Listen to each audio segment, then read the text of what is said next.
Hello, everyone, and welcome to another high-elo game of Age of Empires. Today we find ourselves cleaning the sand out of our shoes on Arabia to witness a match between JackK, the red Hun, and Babaorum, the blue Burmese. I'm going to call this player Baba. If you do know his or her real name, please let me know in the comments, and I'll use it moving forward.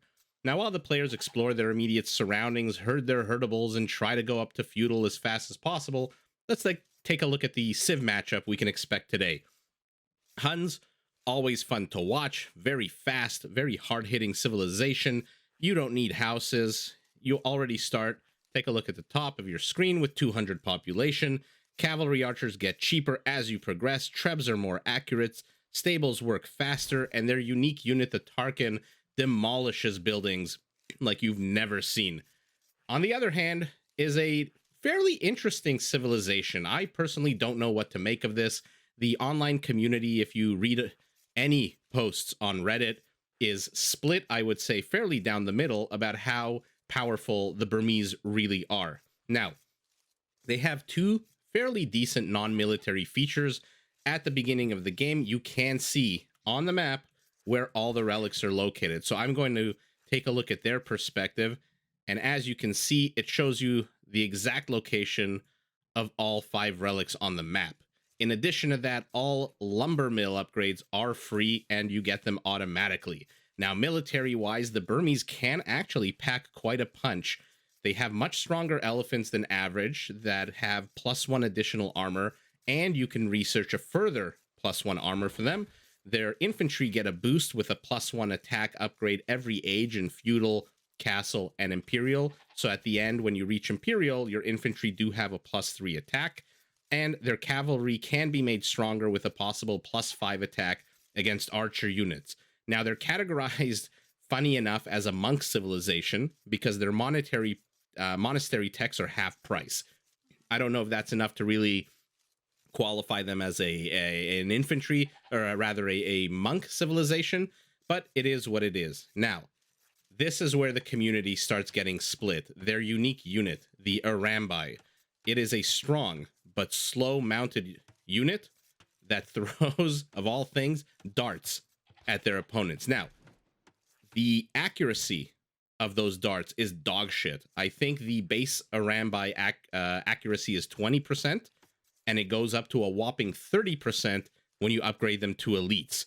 Now, to offset that terrible accuracy, their darts deal 100% damage if they land on adjacent units. Now, if you didn't know, in Age of Empires, whenever an archer fires a unit at a target, if that arrow or projectile doesn't land on the target but lands on an adjacent unit, it does 50% damage to that unit. So not the intended target, but a random adjacent unit. The Arambai, their darts actually do 100% of the damage to any adjacent unit. So you can imagine if at the late stages of the game, your opponent is clumping huge amounts of units, a Arambai with their horrible accuracy can still attack massive amounts of adjacent units. Plus, they actually have an above average attack for their archer unit, which is their unique unit, technically is an archer unit. They attack on a 12 and a 15 for an elite.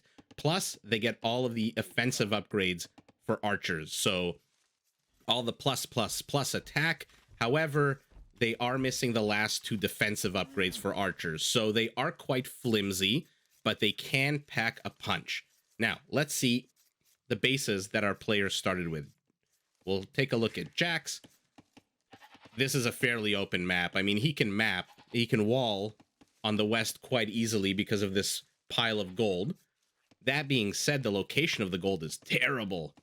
Absolutely terrible. I mean, if he uses it to wall, he exposes it to any kind of ranged attack from the west. The entire southern portion and the entire northern portion of his base are completely open.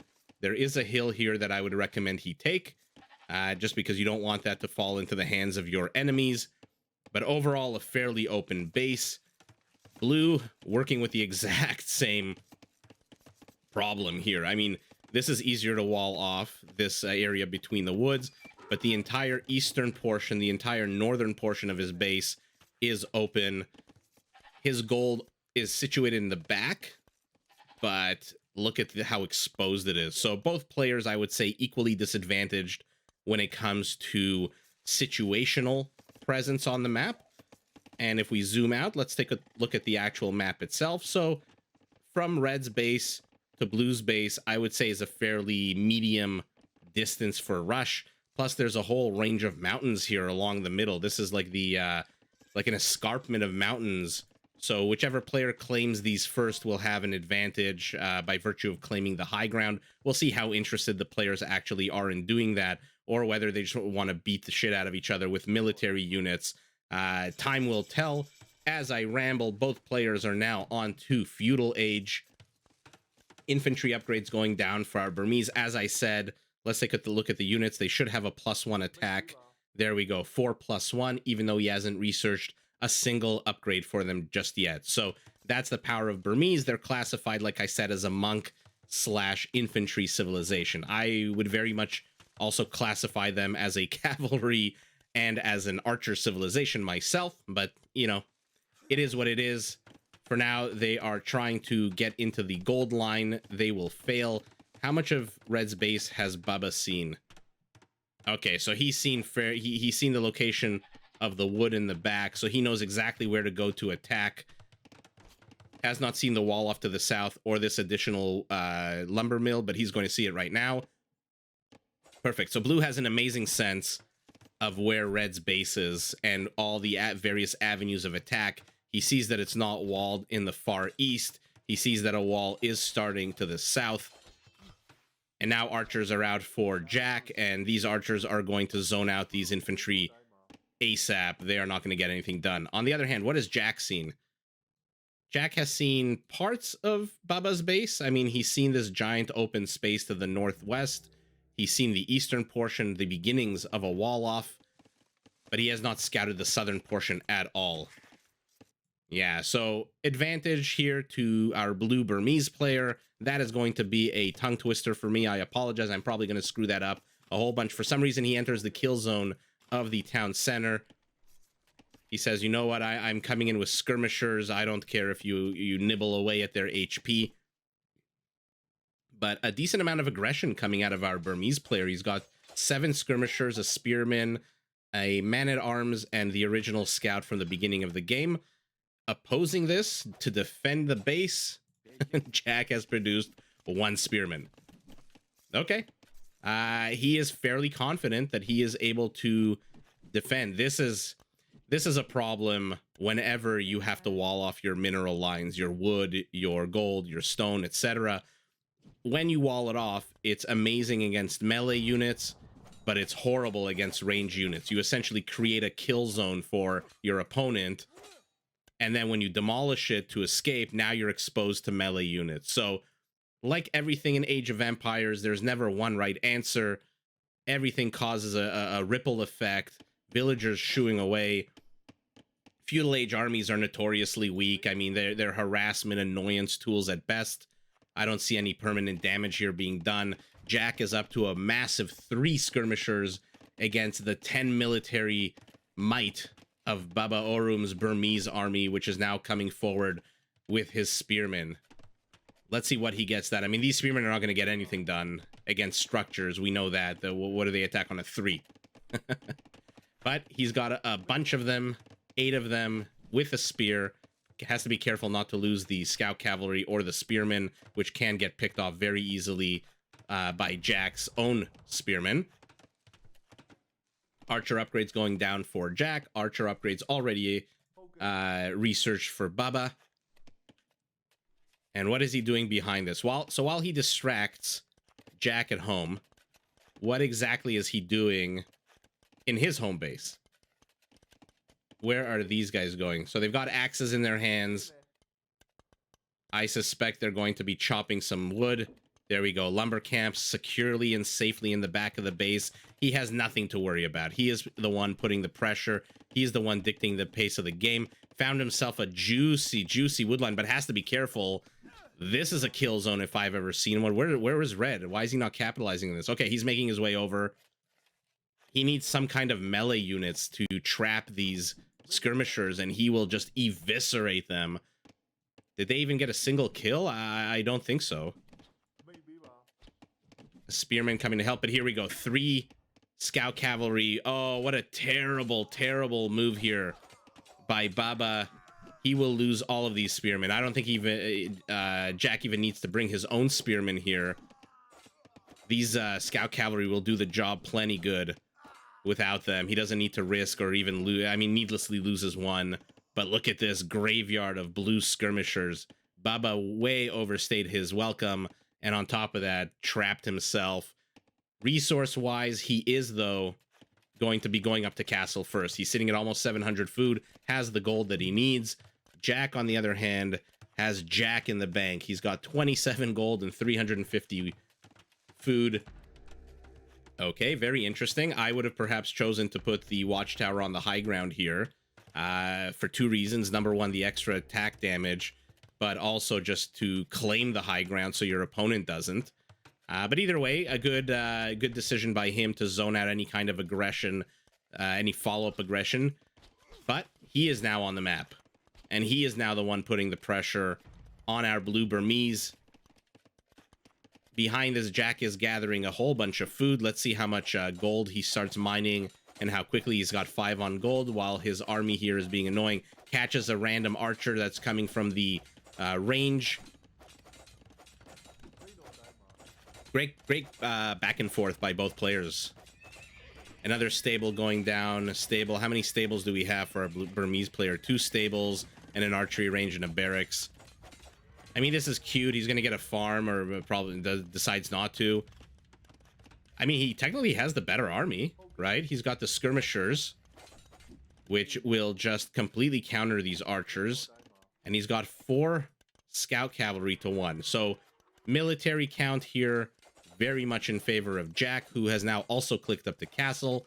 Unfortunately for him, our blue Burmese is almost a minute and a half ahead of him. We'll see if he manages to do anything with that minute and a half advantage, or whether or not he'll be too busy microing against this aggression by Jack. Both players sitting on relatively the same population. 41 villagers for Jack, 37 or 36 rather for Baba. Military is 9 to 6, but you know, Jack can't really do anything here with a town center, this kill radius. He might be able to annoy these gold miners, who, by the way, should get out of here, or at least fight back. Okay, some of them are starting to fight back.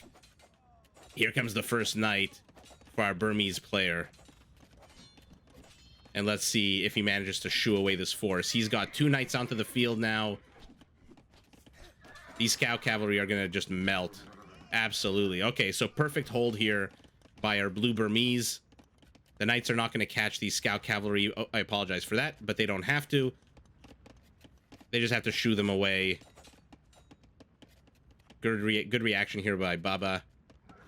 Second town center going down, and now both players are in castle. What will Jack do? Let's see what he researches. Immediately goes for economic upgrades, wheelbarrow, bow saw. Okay, good. Good here by Baba. Almost got and almost trapped these scout cavalry who are on their last legs here. I mean, look at the HP. 61 HP between the 3 of them. They're at a third of the HP they should be at. Very forward town center here by Jack, who for some reason still has not claimed this high ground. But we'll see. So, okay, I was going to say so far advantage Baba, but then I look at Jack's base and I see 6 knights coming up and a pet lion. Oh no, he takes 1 hit and dies. Okay, so now Baba is back on the offensive. Very much a back and forth game so far.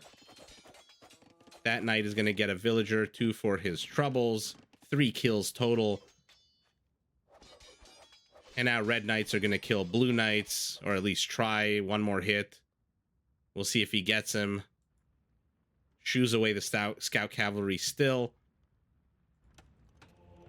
And a monastery. So 2 monasteries going down for our Burmese player. He listened to me. He said, Isaac, I heard you say that you don't understand why the Burmese are a monk civilization. I know where all the relics are, and the techs are cheaper. I'm going to show you exactly why they're classified as a monk civilization. getting upgrades, husbandry going down for our red Hun player. Do you think he's going to go into cavalry archer? Do you think he's going to go into pure cavalry? Let's take a look at his structure. Sorry for zooming in so much. One stable, two stables, and an archery range. So, okay, immediately very lucky here for Jack. Right at the right moment, catches a group of 5 villagers who are just going to die now. Fantastic catch here for Jack. And now is he going to attack this? Got 600 hit points and falling. These villagers wisely wall themselves in. Third town center going down for Jack. I like this location. Defends him from the back, but again, needs to do something about this high ground. Oh, wow. Baba actually saved this town center by shooing him away with a knight and 4 knights and a monk. Okay. So far, Baba has collected 1 relic. And now Jack is fully retreating back home. How damaged are these knights? Okay, only 1 is damaged. I was going to say maybe he's going back to heal them. Or maybe he's not going back home at all. Maybe this is all just one feint and he's going to turn left any second now. Okay. Keep going left. Nope. Okay, so he is going home. We have 1 monk making a very slow, arduous journey into the desert alone to find a relic. I think Jack maybe thought he would catch a errant monk out on the field and be able to kill him, but he did not see that monk. Let's see if he gets any converts here. Okay. He got converts. Man, a lot of lion action in this game so far. This monk is just hiding here for now. I mean, he knows where the relic is. I think he's being cautious. He's hugging the tree line. He does not want to... The goal of this monk is to make himself as small and as non-threatening as possible so that red does not notice him out onto the map. But oh, what a potential catch here by Jack. No, shoes away. I would have maybe gone for the monk. Okay, does get a monk. Loses a scout cavalry for it, but what the hell? It's 30 minutes into the game. Both players are in castle. What is a scout cavalry good for, if not to snipe monks? Okay, Baba decides, you know what? I went too far in. He was going to convert that knight. House is going down, so he just deletes it instead of giving his opponent an extra knight to work with. So 15 knights for Jack, 12 for Baba, who is for some reason still sitting on 3 archers from Feudal Age and a skirmisher, which are going to do exactly nothing. High ground advantage here for Baba for now.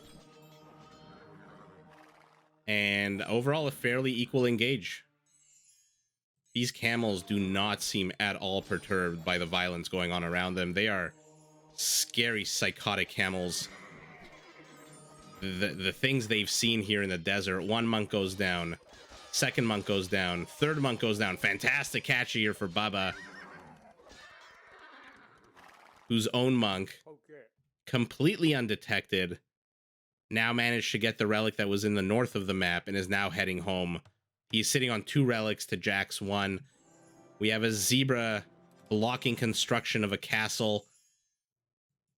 That's a lot of villagers coming forward. 12 villagers coming forward. Baba wants to start putting on the frontal pressure. But here we go. The Hunnic Cavalry Archer. The bane. The absolute bane of many players' existence. They are so fast. They can be used to harass and annoy the hell out of you. Oh, I wonder if Baba has to disengage here. Oh, I would not have started building that castle. He is outnumbered here, I think. Yeah, 14 to 12. He's got a few monks, but so does Jack. And here come the cavalry archers. They're going to snipe these monks. Oh, I say that. He immediately, the second I say that, starts attacking villagers. Okay, Baba took a pretty good trade here. Wow, fantastic trade for him. But these cavalry archers will have something to say about this. Castle should go up. It's at 90%. Yeah, these cavalry archers can run away from the knights all day long. They are on a 1.54 speed. The knights are on a 1.49. So they are never going to catch these cavalry archers unless a mistake is made by Jack, or unless Jack just stops the cavalry archers and lets Baba catch up to him. Tiefing gold, I always love to see it. When I was first starting to play Age of Empires and I was learning to put on aggression.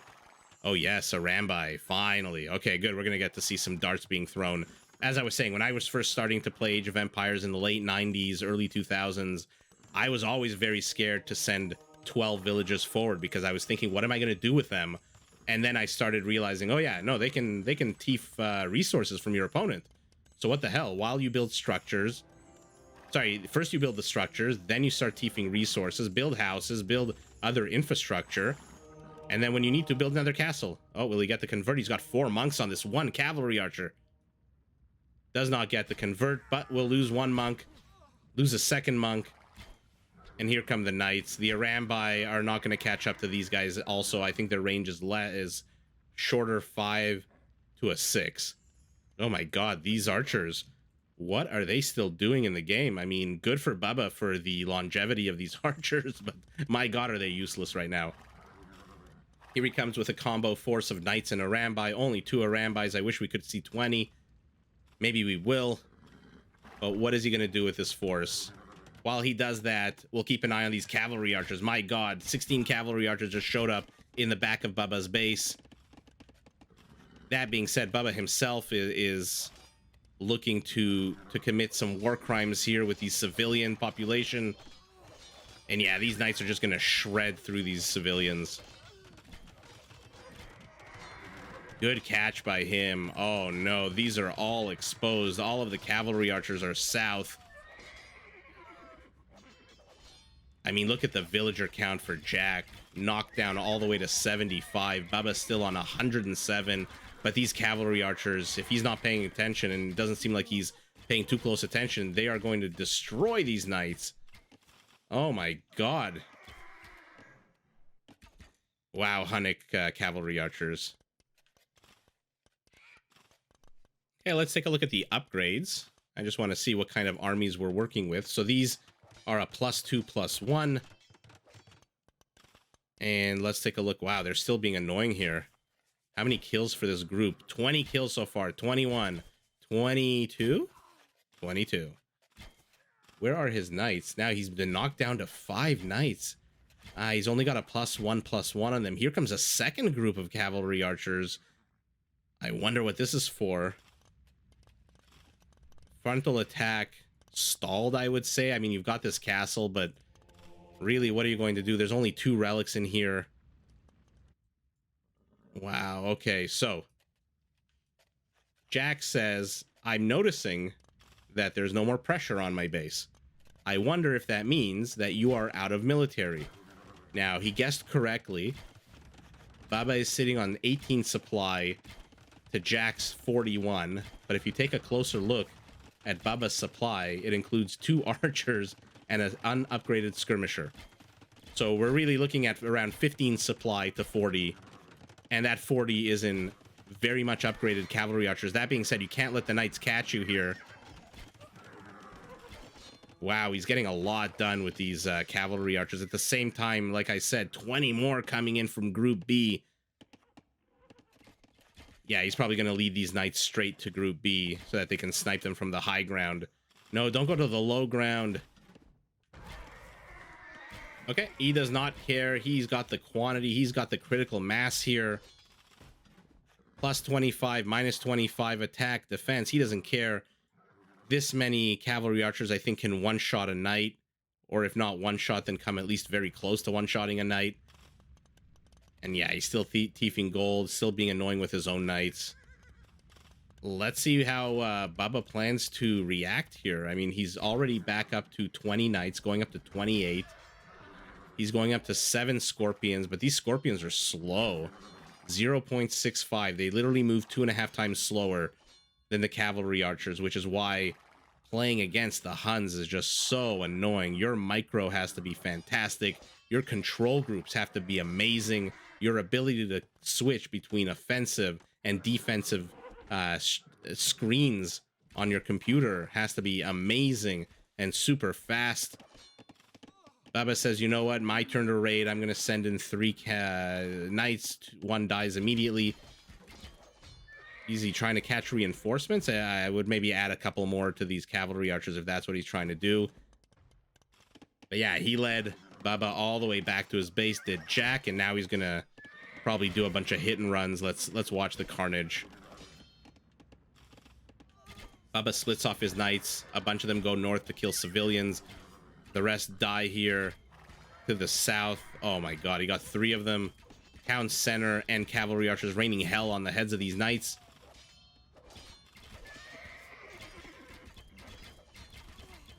I mean, if I was Jack, I would maybe run these villagers not to the left, but more to the right, just so they can get to the cavalry archers. Another force, or is this the same original force?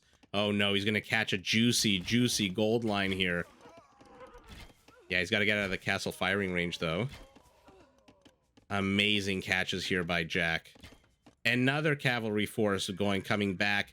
I would maybe... I mean, they're below half their HP. Take a look at the bottom right. They're 633 out of 1330. I would maybe get a monk or 2 and heal them. He's got the monks. They're sitting here doing nothing. Maybe it would have been better served healing those cavalry archers first. That being said, Baba doesn't really have anything at home on this side to defend with them, to defend against them, except one scorpion who he's not coming home. Let's just put it like that. It's gonna take a while. These cavalry archers. Oh wow, he actually manages to get a cavalry archer. But this is what I was saying. Their HP is dog shit. Found himself a gorgeous choke point here. These knights are gonna fall like blades of grass. Amazing play here by Jack. But a huge chunk of knights and scorpions coming into the front. We've got a third group of cavalry archers, 23 at home. Jack is doubling down on cavalry archers and mobility. He's got cavalry archers to the south, to the southwest in his base. What can Baba do here? He's got to get the numbers up. He's got 35 military supply. Finally, those archers and skirmisher die. But Baba is going up to Imperial. This might be trouble for Jack. Jack is nowhere close to going up to Imperial. He's sitting at 200 gold, 500 food. And he just dumped a whole bunch of it into Tarkans. Okay. Are the Tarkans for the siege? Are they for structures? Amazing here. Look at this.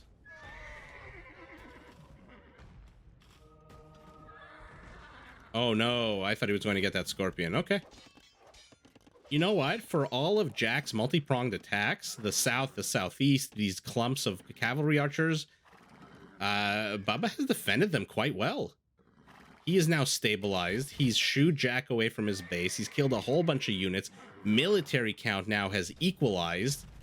A very cocky archery range here by our blue Burmese player. I mean, did he really expect that to stay up much longer? I wonder if that's just built to be a target while his units attack something else. One Tarkin alone manages to destroy this tower with ease. Another town center going down. Big confrontation in the center of the map. 20 seconds away from Imperial is our blue Burmese player. I wonder if we'll... Oh, look at the Arambai throwing their darts. Oh, hopefully we'll get to see that again. I love the animation. As I said, their accuracy is dog shit. These are not elite because he just hit Imperial. They are at a 20% base accuracy. Wow. Okay, let's see what our blue Burmese player does with his massive advantage of having reached Imperial first. I mean, we know what he's going to do at this castle, right? He's going to build a treb. You know, you have to push that advantage. Conscription, he's going up to Hussars. Okay, we're going to see very fast, very tanky meat shields coming out. But meat shield for what? The Knights? The Arambai? He's got 7? Okay. This is a very eclectic, diverse army here from our blue Burmese player. All we're missing now are elephants. Oh no, this is open. Okay, red reacts fairly quickly. Oh, I love to see it. You love the move command until they get underneath the town center and then the attack. But 15 cav archers have something to say about it. They are weak. They are at 50% HP. Will he get the town center? It's currently being repaired. He would do well to attack. He's using the Arambite to attack the villagers. Maybe one knight instead. At the same time, we have a Treb finally out in the center. Jack is nowhere close to Imperial. I wonder if this is just going to be GG or if he's just going to go full commit to Castle Age here. Okay, does get a unit. He's got a decent sized army here in the center, but unfortunately the tables have now been completely reversed. Oh, how the turntables have turned, according to Michael Scott. Military count for our red Hun is 30, 47 for our blue Burmese. So he was at a massive, significant disadvantage, and now has turned the tables. He is now the one in control of the game, raiding here, raiding to the north, raiding in the center, attacking a castle with the Treb. That castle may or may not go down. It doesn't matter. In the meantime, he's gutting the entire economy on the east side of Jack's base. Horses dying everywhere. My God. Why are you giving up the high ground? Get back on the high ground. Okay, town center doing some good work. Jack is going to win the fight here, but what can he do? Oh, okay. I mean, what can he do? He can GG. 3 Trebs. Yeah, this castle is not going to survive much longer. He's got the resources. He was going up to Imperial any second, but I think he realized that he was just way too far behind. Not only by virtue of the score, which is not terrible. He's only about 1,000 points below Baba, but I think Baba made perfect use of the time advantage that he had by virtue of reaching Imperial first. So look at the mini-map. Nothing going on in Blue's base. Nothing happening. Just endless production, endless gathering of resources, endless military training. Jack's base, on the other hand, all the villagers have been cleaned up to the north once this miner dies. He's got a few villagers in the center here. How many here? We've got 39, 41 actually. And that's it. That's basically it. I mean, he stabilized here in the east, but just in time for another wave of cavalry to come by. I mean, he's producing 13 hussars at a time is our blue Burmese player.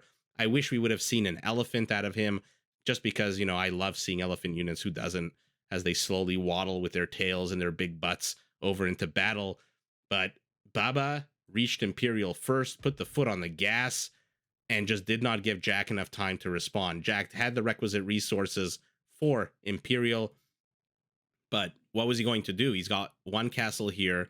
This is going to fall any second, this castle. It's at, okay, decent HP. He can repair it, but he's out of stone, so he's going to have to waste a whole bunch of gold buying stone, just by, again, virtue of the fact that he can't mine this stone, because all his stone miners are dead. And then the second that castle falls, this one is going to fall. He sees the building of another castle here in his line of sight and just realizes, I am way too far behind.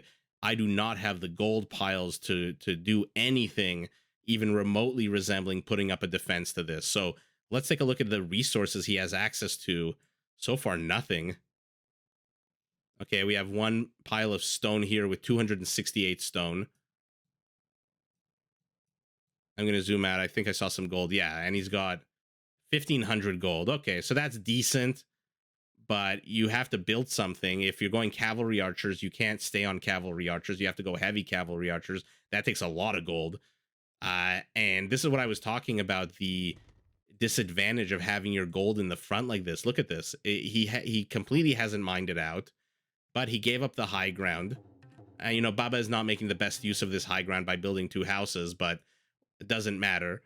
This gold mine, by virtue of being in the front, was completely exposed, as was this gold mine, which Baba teefed very early on in the game. So fantastic play here by both players. I love the multi-pronged aggression out of Jack, but unfortunately, by virtue of reaching Imperial first, Baba was able to get the win, and I'll see everyone in the next game. Did you enjoy this video? Check out these other clips and make sure to subscribe and enable notifications so that you're notified of my latest uploads.